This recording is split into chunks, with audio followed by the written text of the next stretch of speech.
maa ngi tudd Mandaw Ndoye di volontaire ACABAS. Définition bi c'est italien, les amis du cœur pour venir en aide aux enfants de l'école africaine. mu nekk benn projet boo xam ni projet bi ñu ngi ko tuddee Profam bu concerne la maternelle infantile et pour la nutrition. qui a fait demande bi Ngam moo ko defoon au niveau de l'association ACABAS ba tey jii mu toll fii ñi partenaires yi nag mairie Thiès Nord la woon association Sopenawi ACABAS et les populations. Les partenaires étrangers muy la mairie de Bologna, l'université de Bologna, la région Emilia-Romagna et la commune. Les partenaires extérieurs. Donc tey di remercier nag di sant di gërëm monsieur le maire bi nga xam ne bi ñu initié projet ba léegi avec sa disponibilité heure bu ñu ñëwee mu recevoir ñu lu ñu soxla mu lu ñu di ko ba tey jii exonération bi yëpp ambulance bi yegsi fii li ñu war nag mooy jébal ko mu jébal ko chef de quartier bi jébal ko lycée liggéey bi ko di sant di gërëm ñëpp nag. Asalaamualeykum. maa ngi nuyu monsieur le maire monsieur le sous-préfet monsieur les chefs de quartier monsieur les conseillers municipaux monsieur les travailleurs de la mairie de Thiès Nord ak toute la population de Thiès Nord. J'essaie de parler au nom du président Pape Malick Gueye, qui est le président de l'association qu'on appelle ACABAS. Il est en Italie, il est natif de Thiès. Maintenant, il a émigré vers l'Italie. C'est là-bas qu'il a pris femme de Madame Ginetta. Et c'est là-bas que l'association est née. Et il s'est dit que ce n'est pas normal qu'il soit là-bas, avant ayant des parents ici, et ne pas faire des actions. C'est en ce moment-là qu'il a créé cette association. Une association d'entraide. On a aidé pas mal d'associations. Il y a certaines personnes qui sont parrainées. On a fait certaines actions au niveau de l'école Malikaire, de l'école l'école Mbodjen de Thiès département. Ce qui nous est réuni aujourd'hui, c'est la remise des clés de l'ambulance que je devais remettre à monsieur le maire Lamine Diallo. Ensuite, le projet est né. Nous sommes partis au niveau de Kër Modou Ndiaye. Lorsque nous sommes partis là-bas, la population avait un cri de cœur. Ce cri de cœur, c'était quoi? On n'a pas de poste de santé, on n'a pas d'ambulance. Pour transporter nos malades, nous faisons tout pour les amener des fois par charrette. Des fois,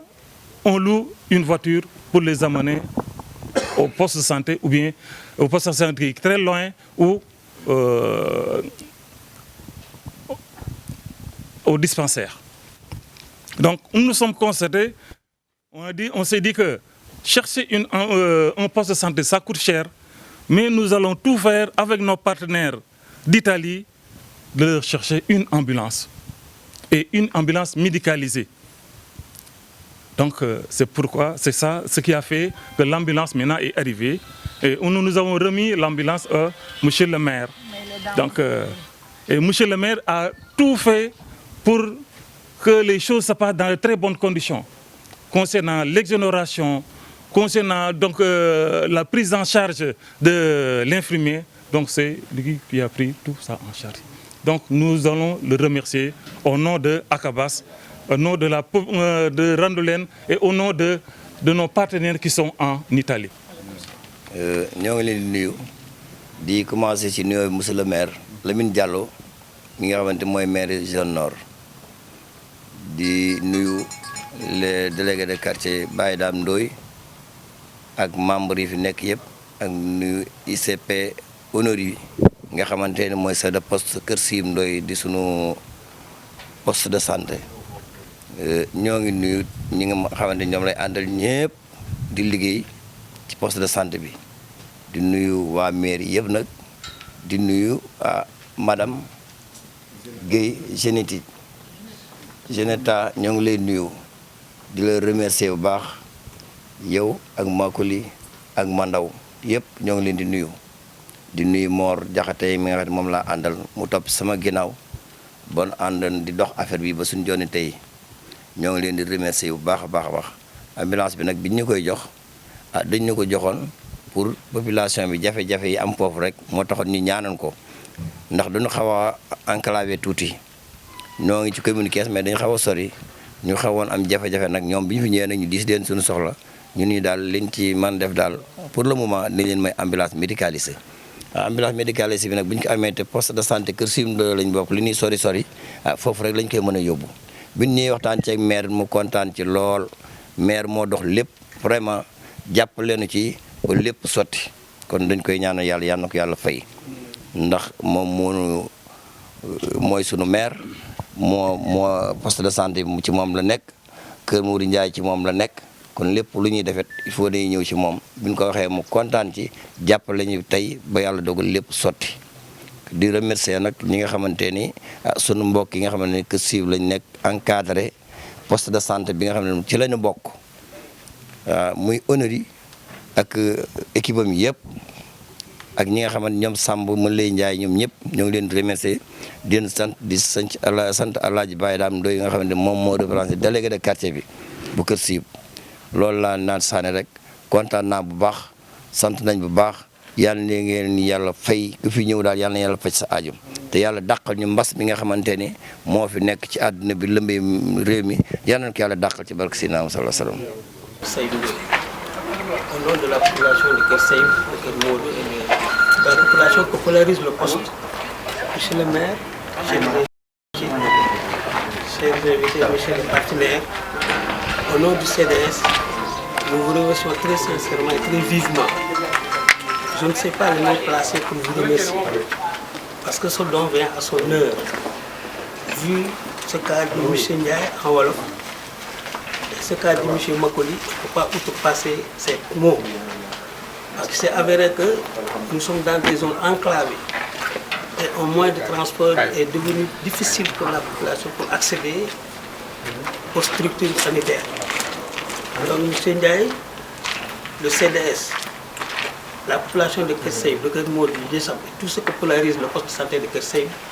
remercions la population de Kër Modou qui a œuvré, qui a fait des démarches pieds et mains pour que nous ayons ce don. Je ne serai pas long, et je ne vais pas dire plus que ce que les gens ont dit. Nous vous remercions, Madame la coordinatrice et vos collaborateurs, de ce don qui est venu à son heure. Et pensons que nous pouvons espérer plus, parce que vous ne cessez d'aider les gens. Nous vous remercions très sincèrement, au nom de la population, au nom du maire. Parce que tout ce que vous faites dans cette zone, c'est venir en appui aux actions du maire. Donc nous vous remercions très sincèrement.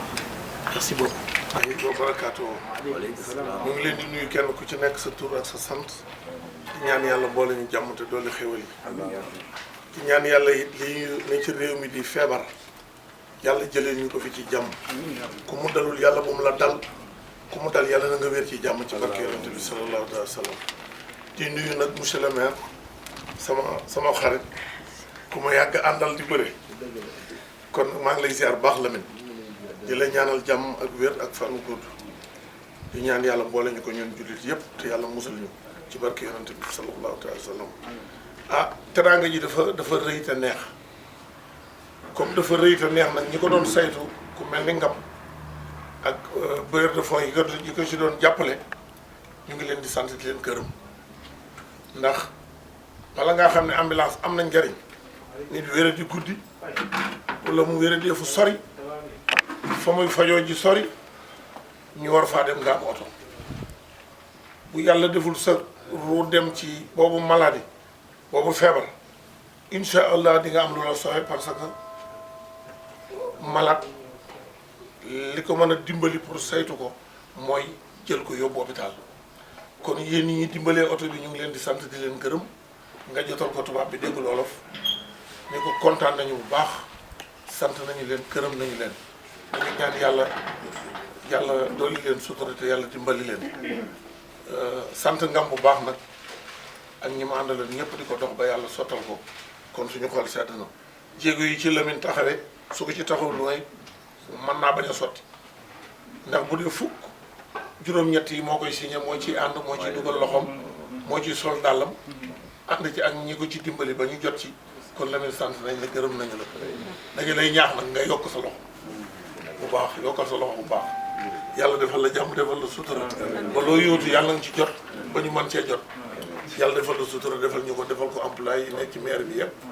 ñu ngi nuyu suñu docteur bi vraiment jàmbar la di nuyu Tra di nuyu monsieur Samb di sant ñëpp di gërëm ñëpp wasalaam yéen ñi yor caméra yi ñu ngi leen di sant di leen gërëm fu ñu leen woo ngeen wujji lu naaj bi tàng yéen a ngi taxaw kon TFM ca kaw ca kanam ak ñeneen ñi jaar. Voilà, monsieur le maire, bonjour. Après moult recherches, vous avez trouvé des partenaires par l'intermédiaire d'ACAPAS, mais avec les populations également. Vous, aujourd'hui, vous remettez les clés d'une ambulance médicalisée. Est-ce que ça a été facile pour avoir tous ces circuits? Oui, merci. Tout d'abord, vous nous permettez de saluer nos partenaires ici présents, mais également les délégués des quartiers de Keur Modou Ndiaye, de Diassap, et même de Keur Seyib. Et remercier au nom du bureau municipal, du conseil municipal, et au nom même des populations de la commune Thiès-Nord, quand même nos partenaires, mais également toutes les bonnes volontés qui n'ont mélangé aucun effort pour que ce don-là puisse arriver. Et je crois que ce don est arrivé à son heure. Et je crois qu'aujourd'hui, la zone que va polariser cette ambulance, c'est une zone qui a été toujours quand même desservie en termes d'ambulance. C'est la raison pour laquelle nous avons pensé quand même mettre cette ambulance à la disposition du poste de santé de Keur Seyib pour pouvoir quand même desservir les quartiers de Diassap, Keur Modou Ndiaye et même Pognane. Parce que c'est des quartiers quand même qui sont distants de la ville de d'1 kilomètre. Imaginez une femme en pleine nuit, quand même, qui est à terme de sa grossesse, pour l'évacuer, c'est un problème. Donc cette ambulance nous permettra d'assurer toutes les évacuations de cette zone-là. La zone de Keur Seyib, Diassap, Keur Modou Ndiaye et même Pognane. Et donc au nom des populations, nous adressons quand même un grand merci à nos partenaires. Les populations de Keur Modou Ndiaye avaient demandé plus. Oui, vous leur donnez aujourd'hui une ambulance. À quand ce plus-là? Oui, ils ont demandé un poste de santé. Oui, à quand ce poste de santé? Bon, vous avez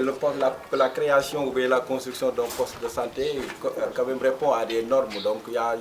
c'est un peu le médecin, le district qui autorise la création d'un poste de santé. Moi je pense qu'aujourd'hui, si Keur Modou Ndiaye répond à toutes les normes pour pouvoir abriter un poste de santé, la commune fera tout pour que quand même ce quartier puisse bénéficier d'un poste de santé, parce que c'est un quartier aujourd'hui qui connaît une expansion, qui connaît quand même un boom démographique et du coup nécessite quand même carrément un poste de santé. Mais c'est la construction d'un poste de santé, il faut le dire, donc répond quand même à un certain nombre de critères. Donc c'est ça, mais nous sommes de tout cœur avec. C'est pourquoi nous avons dit, en attendant qu'on puisse véritablement construire un poste de santé à Keur Modou Ndiaye, déjà nous avons une ambulance qui va assurer, parce que nous avons tout simplement mis l'ambulance sur un site, sur un rayon, quand même, qui va permettre de faire ces évacuations rapidement. Et la commune va prendre en charge le salaire du chauffeur et même aussi continuer à appuyer ce poste de santé pour permettre à cette ambulance de pouvoir faire correctement son travail. Madame, si ça peut pour ces agents et également les populations qui sont dépourvues de masques, un masque oui, ne coûte bon, pas cher. elle l'a dit. Un masque ne coûte pas cher. Oui, elle l'a dit. Moins Donc, cher c'est qu'une pas ambulance. c'est pas le personnel médical qui souffre d'un manque de matériel de protection. Elle t'a dit que ce sont les patients Oui. qui viennent. Donc nous, dès l'avènement de ce fléau-là, la commune s'est mobilisée. Donc en venant en aide d'abord au poste de santé, donc nous avons doté chaque poste de santé un lot de matériel de protection et de produits détergents. Et nous allons, et c'est là que vous me donnez l'occasion de dire encore à ces populations que la commune de Thiès-Nord, dans les prochains jours, va mobiliser au minimum une vingtaine de millions pour l'achat de denrées alimentaires. Parce qu'aujourd'hui, les populations sont confinées et elles sont impactées économiquement parlant. Il va falloir quand même faire des actions concrètes et urgentes. L'heure n'est pas à la communication politicienne, c'est pourquoi nous n'avons pas voulu. L'administration de la commune Thiès-Nord est mobilisée, la perception déjà est sensibilisée pour que véritablement dès la semaine prochaine qu'on puisse disposer de cette enveloppe pour assurer à nos veillantes populations le minimum en attendant quand même les aides. C'est l'occasion aussi de lancer un appel pressant à l'endroit de l'État du Sénégal. C'est vrai, on a entendu le président dire qu'il faut qu'il y ait de la diligence dans l'appui aux populations. Je dis que c'est totalement vrai. On ne peut pas confiner les populations en freinant toutes leurs activités économiques et ne pas venir en venir en appoint. Donc moi je pense qu'aujourd'hui ces populations quand même ont besoin de ces vivres, mais la commune Thiès-Nord aussi a l'obligation d'accompagner ces populations. Depuis l'avènement de ce fléau-là, la commune Thiès-Nord est en train de se devenir comme un diable pour au moins être aux côtés de ces populations. Nous avons dans un premier temps dégagé une enveloppe pour l'achat de matériel de protection et de produits pour nos postes de santé non marchés. Vous voyez, la commune Thiès-Nord abrite le grand marché central. Nous avons mené des opérations de nettoiement, de saupoudrage. Et nous allons continuer. Aujourd'hui, l'étape qui nous reste, c'est de venir en aide donc, à nos populations. Et Inch'Allah, dès les prochains jours, la commune Thiès-Nord va casquer fort pour l'achat de vivres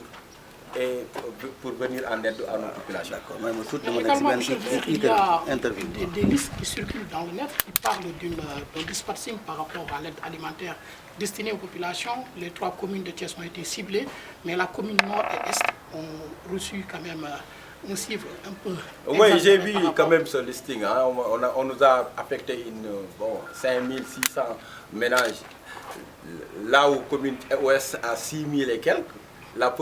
Et si nous comparons les populations des communes de Thiès, c'est la commune Est qui doit être devant quand même, parce que quand même il faut être objectif. La population de la commune Thiès-Est fait plus de 120 000 habitants,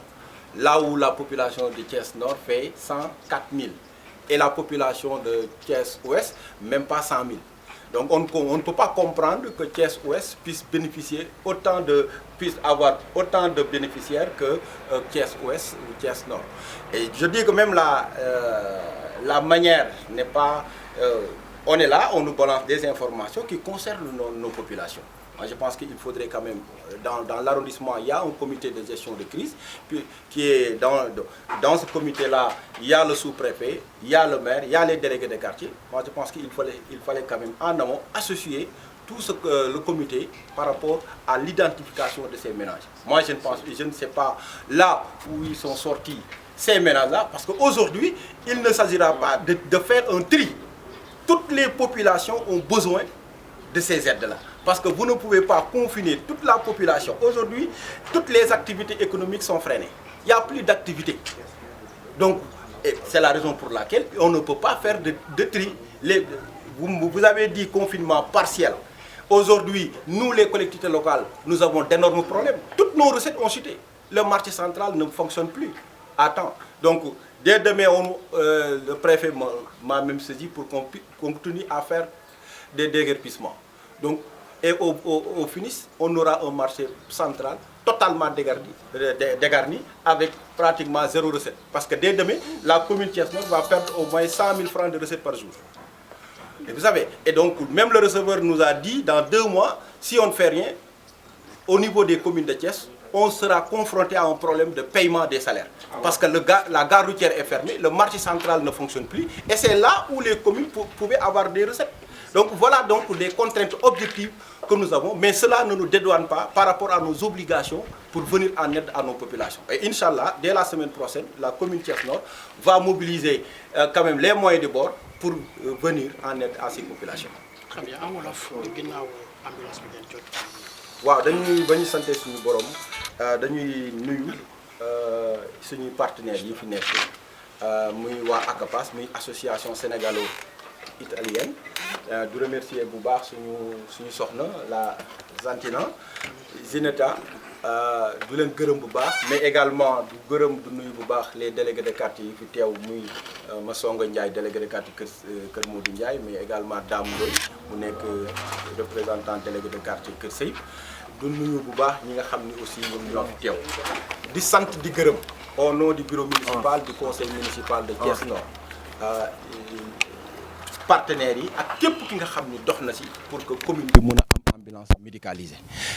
bu ñu xoolee commune Thiès Nord nu mu bindoo dafa amoon ay zone yu nga xam ni dañoo nekkoon ci ay jafe-jafe parce que si wàllu évacuation sanitaire zone yooyu mooy lu mel ni Kër Sayib Jasab Kër Modou Ndiaye te boo xoolee sax Kër Modou Ndiaye dafa am ay amo yu nga xam ni da leen bootaale ay amo yu mel ni kër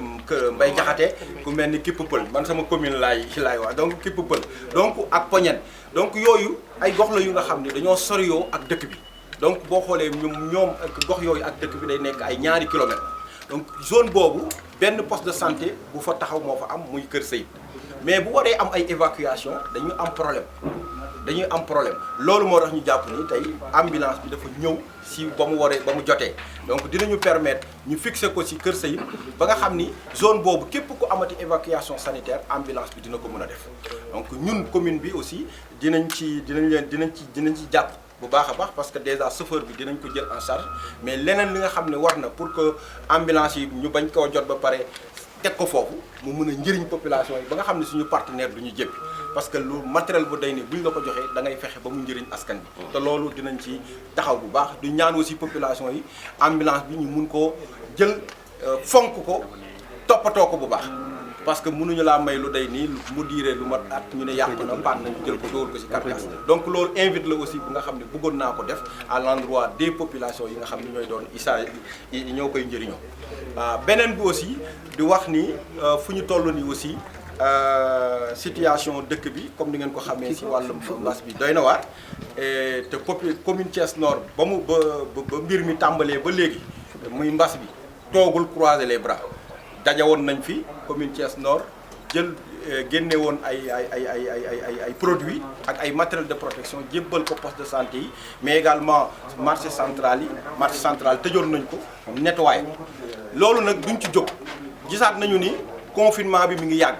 même bu nekkul confinement général maanaam tànc nit yi seen kër ñu bañ a génn wala même bu ñu génnul du ñu mën a dem dëkk ak dëkk te xam nañu ni tey Sénégal lu ko yor mooy le secteur seen yi kër dañoo nekk ci ay jafe-jafe kon commune Thiès Nord war naa jóg xool lan la leen di jàppale moo tax ci fan yii ñu jëm incha allah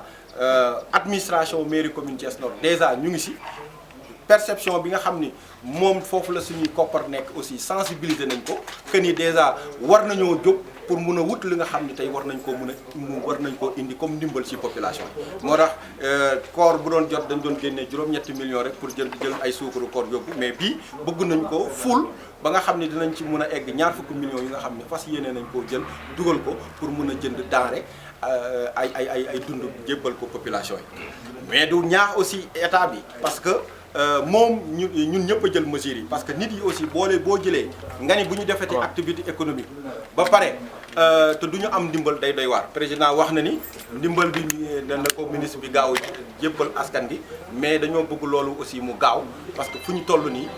population yi soxla na mais ñun en tant que collectivité locale daal dinañu def suñu war a mooy indi ndimbal bi nga xam ni suñu population yi ñu fi teg ñu jox leen. nee nga situation bi. balaa may wax damay dem ba wóor ne ma ni mën naa parce que politiciens yi ak maires yi am na yenn maires yi dañuy def communication rek dinañu génnee téeméeri millions dinañu génne wala même di def récupération dama dem gisanteeg perception waa trésor pour que ñu sensibiliser leen pour ñu mun ñu li nga xam ne moom la ñu namm def ñu jàpp si daa dàquñu ko ñu ngi wax mais dañu ni situation Thiès fu ñu toll nii buñ ci góorgóorlu fii ak ñaari weer salaire du am ndaxte lépp lu nga xam ne activité économique la pratiquement daa nax saay maanaam tey boo jëlee gare routière dañ ko tëj dundatul boo jëlee marché central maanaam doxatul parce que 16h mu tëj même fajar bi nga xam ni jigéen ñi de 6h à 10h ñu doon indi seen i légumes ak seen leen doon jaay depuis démb jot nañu ay instructions pour que ñooñu doon nekk foofu yëpp ñu jëlee leen fa donc du coup lu mat ñaar fukki junni yi nga xam ne mairie da ko doon am par jour moom la ñuy ñàkk donc ay recettes la yu nga xam ni loolu moo doon ñu permettre weer bu dee ñu fay salaire mais recettes yooyu tey avec l'interdiction de rassemblement maanaam rey activités yi mooy que recettes yooyu yëpp dara du duggati ci biir mairie te weer bu dee aussi même boo dee dem di fayeku borom cantine dañ lay wax ni ñoom itam jaayuñu parce que doxul kon musiba naaru laay mooy get les communes de la ville de Thiès parce que lu ñu amoon fii comme recette yi nga xam ne war naa mën a dugg ci gafa communes yi moo doon gare routière marché central te tey recouvrement pratiquement amatu fa donc loolu aussi population yi war nañ ñoo comprendre parce que parfois nga dégg beneen commune di wax ne mi ngi def nii mais commune bu nekk ak réalité ñun commune Thiès Nord amuñu dul marché central te fu ñu toll nii lu receveur wax loolu moom même boo neewul receveur sax xam nga ni recouvrement amatul au niveau de Thiès parce que lu mel ni gare routière bu ñu ko tëjee lu mel ni marché central bi nga xam ne léegi même activité de 6h à 10h yi nga xam ne jigéen dañ doon dajaloo pour jënd ci légumes ak yooyu mu doon ay recettes yu nga xam ne doon nañ ko indil commune bi te loolu mu mun a indi jàngoro ñu ni loolu yëpp nañ ko far éliminer ko mooy que dara lañ dul mun a amati ci biir marché central te bu ñu amul dara ci biir marché central ci fan yi néew du ñu mën a fay ay salaire. alors ndimbal bi war a jóge ci nguur gi ñëw ci askan wi commune yi nga xam ne mooy est ouest ak nord dafa mel ni rek ouest bi moom lañ gën a jox lu ëpp ci ay famille yu war a jot ndimbal li ni mel monsieur le maire nan ngay àddu ci loolu. waaw ñun xaw nañoo jaaxal parce que bu fekkee dañoo basé aussi wàllu population Thiès Est moo war a ëppale ménage